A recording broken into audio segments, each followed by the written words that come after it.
Thank you, Madam Speaker, and it certainly gives me great pleasure to have brought this motion forward. But I am, before I really start on my closing arguments, I would like to say that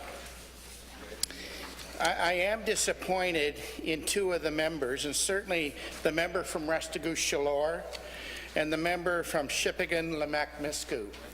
Because I'm going to tell you something.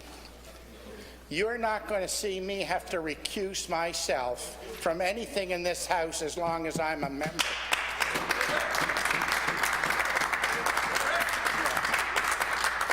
And I'm going to remind the members of this saying. Better to say nothing and be thought a fool than open your mouth and prove it. Exactly. And I'm going to tell you, so in saying that, Madam Speaker, I'm just going to let you know that we are supporting the motion as amended.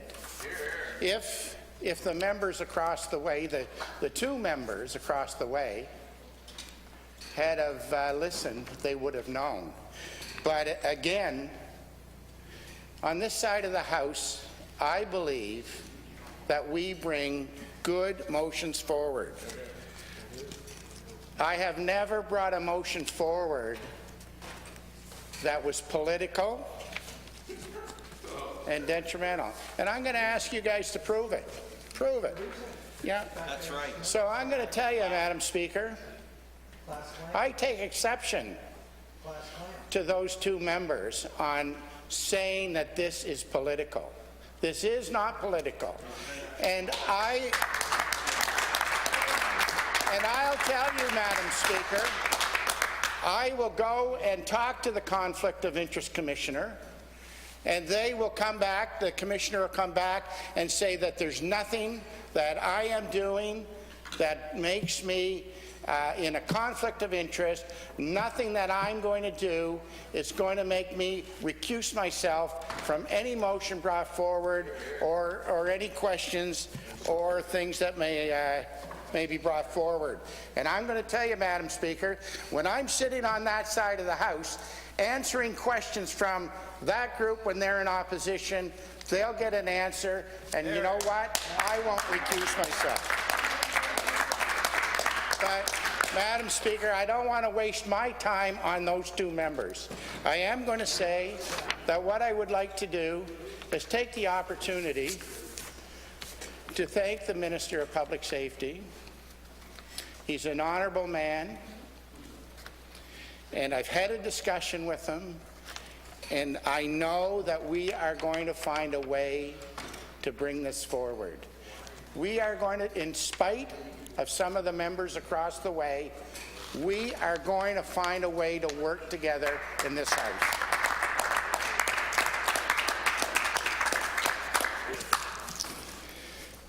So I just want to bring forward again,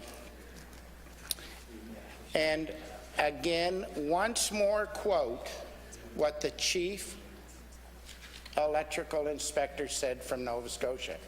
This is their Chief Electrical Inspector, a man that has done this for years, a man that is as qualified as any man or woman to make a judgment on electrical products in Nova Scotia.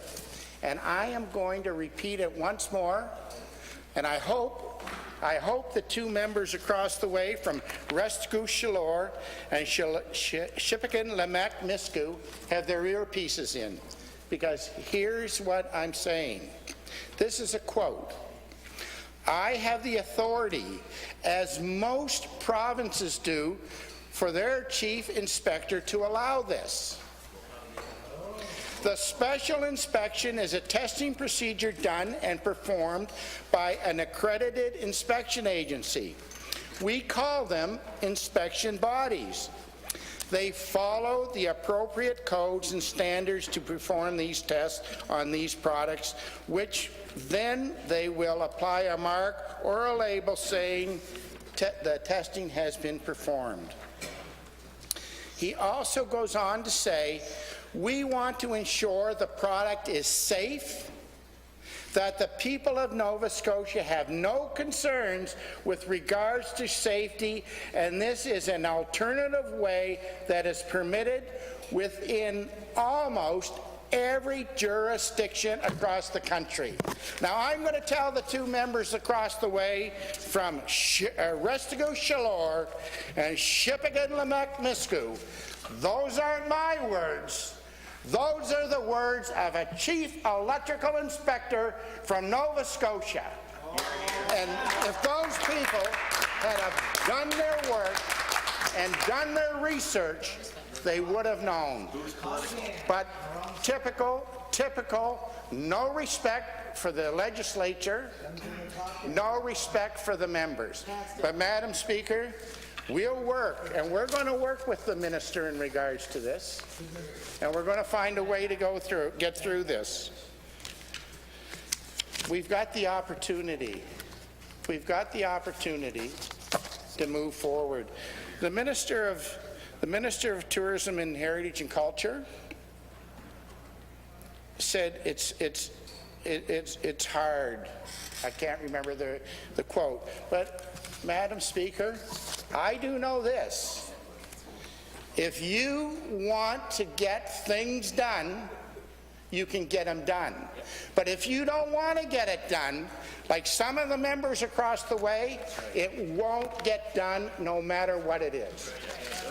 But I'm going to tell you, Madam Speaker, I have faith in the minister, and I know that he's going to bring this through, and I know he's going to work hard, and I'm hoping over the next couple weeks that the members from Lamec, or the members from Shippagan-Lamec-Miscou, and the member from Restigo-Chaleur that sold so many generators will take the opportunity to do some reading. I'm not going to say he's in conflict. No, that's the low way. That's right. And I am not going to stoop. I am not going to stoop to being low like some members. So, I'd just like to, again, once more to say to the minister that we are certainly going to support the amended motion. I appreciate the minister, and I can't. The member from Kent North. I hope I'm right for seconding this motion, or Kent South. My apologies. Pardon me? Shippagan-Miscou? You wouldn't know. But I would like to thank the minister for the amendment, and I would like to take the opportunity to thank the member from, I believe it's Kent South. I believe that these amendments are thoughtful, and I believe that there's going to be a way that we can work with government to get this through. And I'm hoping that the two members that I've spoken about will take the time. I believe I sent them a YouTube video from the Toronto Hydro that explained everything to them. I had wished they took the opportunity to read it, or to look at it. I invite them now to look at it. I invite them to sit down and have a discussion. But I'm going to tell you one thing, Madam Speaker. You'll never find a way, you will never tell me, have the opportunity to tell me that I have to recuse myself or that I'm in a conflict of interest. Thank you, Madam Speaker.